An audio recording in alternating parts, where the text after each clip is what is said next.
I'm Jane Ferris. I teach at Booker T. Washington High School for the Performing and Visual Arts Theater Department. This is my 34th year here, and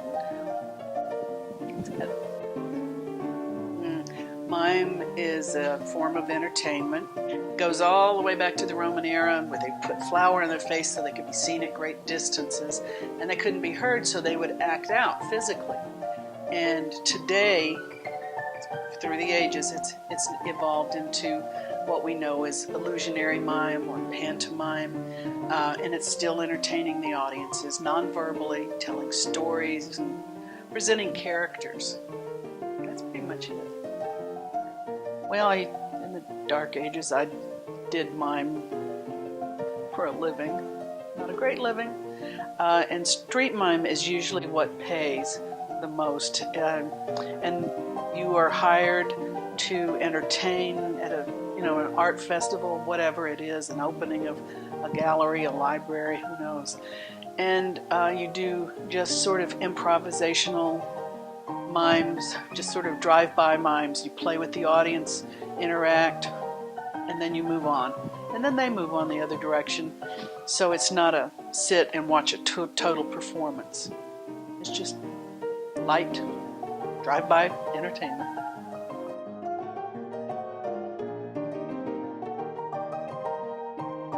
During the Middle Ages, the wagons, they weren't allowed to speak in theater, so they would do these silent performances, juggling comic bits, sort of like Red Skelton does, Dick Van Dyke, when he walks in and falls down, it's like that. And then Commedia dell'arte began to evolve with stock characters, and they still had all of those great physical bits that have actually survived.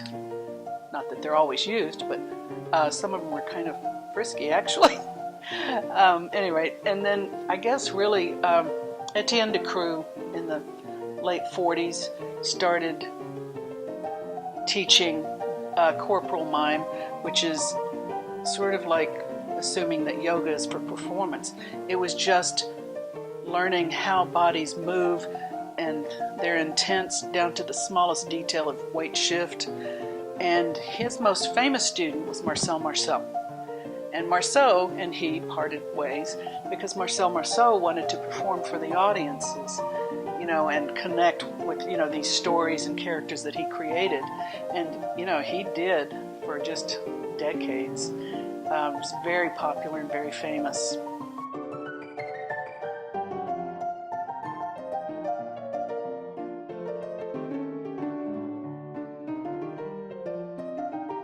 Today we teach mime and movement because actors have a tendency to be TV actors, and they act with their heads up. They're called talking heads, and their body is like doing nothing.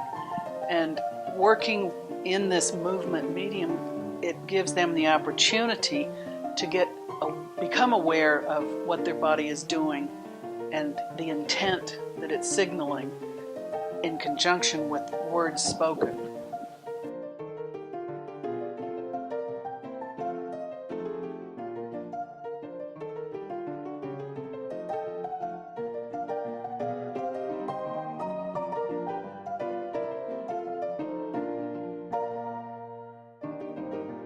The way we approach mime at Booker T is that we do full-length productions in mime. So it's sort of story theater, mime theater. There's no talking. We don't usually do the white face on these long things because we do full-length productions. We've done Wuthering Heights, Lord of the Flies, Separate Peace, and so on, so on. We last year did Midsummer Night's Dream, transported to the Lakota Nation, and took their cultures and gods and meshed the two stories, and it was really pretty cool.